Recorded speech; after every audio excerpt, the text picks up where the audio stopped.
পুজোর মধ্যে এসআইআর বা স্পেশাল ইন্টেনসিভ রিভিশন নিয়ে পশ্চিমবঙ্গের জন্য একটি গুরুত্বপূর্ণ আপডেট আছে। আপনারা সবাই জানেন যে বিহারের এসআইআর বা স্পেশাল ইন্টেনসিভ রিভিশন সদ্য সমাপ্ত হয়েছে। পশ্চিমবঙ্গে আগামী 26-এর যেহেতু বিধানসভা নির্বাচন আছে, সেই বিধানসভা নির্বাচনের আগে পশ্চিমবঙ্গে জাতীয় নির্বাচন কমিশন এসআইআর বা স্পেশাল ইন্টেনসিভ রিভিশনের কাজ অক্টোবর মাসের যে কোনো সময়ে শুরু করে দেওয়ার একটা সম্ভাবনা ছিল, এমনটা বিভিন্ন সূত্র থেকে জানা গিয়েছিল যে জাতীয় নির্বাচন কমিশনের তরফ থেকে। তাহলে এইবার প্রশ্ন হচ্ছে, পুজো মিটলেই কি তাহলে পশ্চিমবঙ্গে এসআইআর বা স্পেশাল ইন্টেনসিভ রিভিশন প্রক্রিয়া শুরু করা সম্ভব?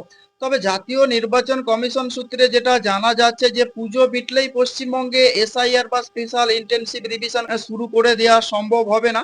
কারণ এক্ষেত্রে সব থেকে বড় বাধা হয়ে দাঁড়াচ্ছে যে ভোটার তালিকা ম্যাপিং এর কাজ। আচ্ছা, এই ভোটার তালিকা ম্যাপিং এর কাজটা আমি আপনাদের সামনে আরো একটু পরিষ্কার করে দিচ্ছি।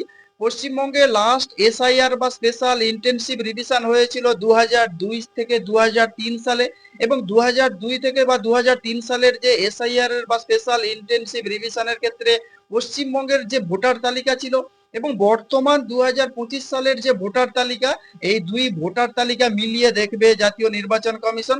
এবং মিলিয়ে দেখার পরে কি দেখা হবে, যাদের 2002 বা 2003 সালে ভোটার তালিকায় নাম ছিল এবং বর্তমানে 2025-এর যে কারেন্ট ভোটার তালিকা, সেখানে যাদের নাম আছে তাদের নাম বাদ দিয়ে বাদবাকি যে 30% বা 40% ভোটার থাকবে, যাদের নাম 2002 বা 2003 সালের পর ভোটার তালিকায় সংযুক্ত হয়েছে, তাদের ওপরে জাতীয় নির্বাচন কমিশন এসআইআর বা স্পেশাল ইন্টেনসিভ রিভিশন করবে।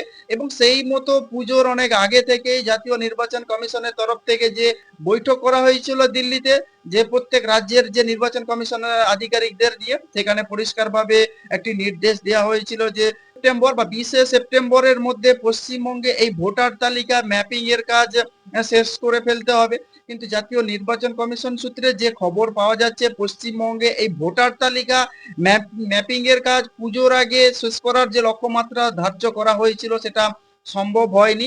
পশ্চিমবঙ্গের ক্ষেত্রে যেটা জানা যাচ্ছে যে এই ভোটার তালিকা ম্যাপিং এর কাজ এখনো অবধি 25% হয়েছে, তার মানে আরো 75% বাকি রয়েছে। এর পেছনে একাধিক কারণ রয়েছে। পশ্চিমবঙ্গে যেহেতু এই মুহূর্তে উৎসবের মেজাজে, ভারতের অন্যতম তথা পশ্চিমবঙ্গের সর্বশ্রেষ্ঠ দুর্গাপুজো চলছে, তার জন্য এই জন্য বিভিন্ন সরকারি দপ্তরগুলোতে এই মুহূর্তে ছুটি চলছে।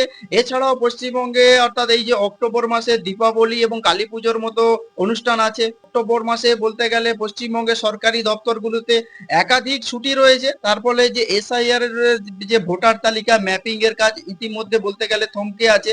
তবে যেটা জানা যাচ্ছে যে পুজোর আগে যেহেতু এই ভোটার তালিকা ম্যাপিং এর কাজ সম্পন্ন হলো না, 25% সম্পন্ন হয়েছে। পুজো মিটলেই অক্টোবর মাসে এই যে ভোটার তালিকা ম্যাপিং এর কাজ আবার নতুন করে শুরু করবে, যে 25% হয়েছে বাদবাকি। এবং এই ভোটার তালিকা ম্যাপিং এর কাজ শেষ হলে জাতীয় নির্বাচন কমিশনের তরফ থেকে পশ্চিমবঙ্গের যে সর্বদল দলকে নিয়ে একটি বৈঠকে বসবেন।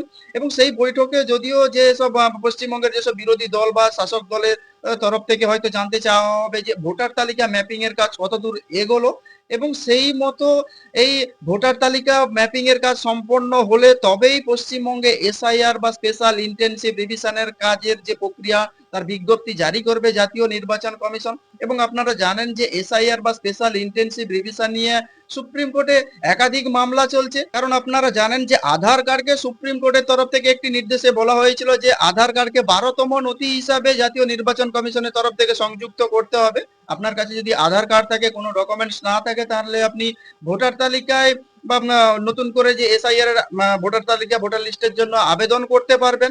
সঙ্গে সুপ্রিম কোর্টের তরফ থেকে আরো একটি বলা হয়েছিল যে আধার কার্ড কখনো দেশের নাগরিকত্বের পরিচয়পত্র হতে পারে না। তবে এক্ষেত্রেও একটা প্রশ্ন তৈরি হচ্ছে যে তাহলে আধার কার্ডকে অর্থাৎ পশ্চিমবঙ্গের ক্ষেত্রে তাহলে জাতীয় নির্বাচন কমিশনকে এবার মান্যতা নিয়ে দেবে, সেই নিয়েও একটা প্রশ্ন চিহ্ন তৈরি হচ্ছে। তবে যেটা দেখার, যে পুজো মিটলেই যে অক্টোবর মাসে এসআইআর বা স্পেশাল ইন্টেনসিভ রিভিশনের কাজ শুরু করে হয়ে যাবে এমনটা নয়। তালিকা যদি ম্যাপিং হয়ে যায়, তাহলে এসআইআর এর ক্ষেত্রে অনেকটা কম সময় লাগবে। যারা বৈধ ভোটার, যাদের 2002 এবং 2003 সালে ভোটার তালিকায় নাম ছিল এবং তাদের বর্তমান ভোটার তালিকায় নাম রয়েছে বা তাদের পরিবারের, তাদের বাবা মায়ের নাম রয়েছে, তাদের বাদে বাদবাকি যে 30% কি 25% থাকবে, তাদের ওপরে এইবার স্পেশাল ইন্টেনসিভ বা ভোটার তালিকা সংশোধনের কাজ করবে জাতীয় নির্বাচন কমিশন।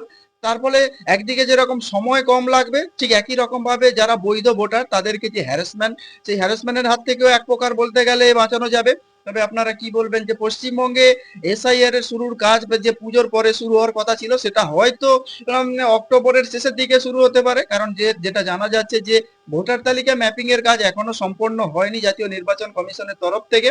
তবে এই ভোটার তালিকা ম্যাপিং এর কাজ সম্পন্ন হলে তবেই পশ্চিমবঙ্গে এসআইআর বা স্পেশাল ইন্টেনসিভ রিভিশনের কাজ জাতীয় নির্বাচন কমিশনের তরফ থেকে অফিসিয়ালি হয়তো ঘোষণা করা হবে। তবে এটাও একটা ঠিক যে পশ্চিমবঙ্গে এসআইআর বা স্পেশাল ইন্টেনসিভ রিভিশন কাজ করতে মিনিমাম 2-2.5 মাস সময় লাগবে, এবং এই 2-2.5 মাস সময়ের পরে আরো 1 মাস ভোটারদের একটি সময় দেওয়া হবে, যাদের নাম ভোটার তালিকা থেকে বাদ পড়ে গেছে তারা আবার নতুন করে আবেদন জানাতে পারবেন। তবে আপনারা কি বলবেন এইসব নিয়ে? যদি কোনো কিছু বলতে চান তাহলে অবশ্যই কমেন্টস বক্সে কমেন্টস করতে পারেন। আর নজর রাখুন না চিন্তা টিভি।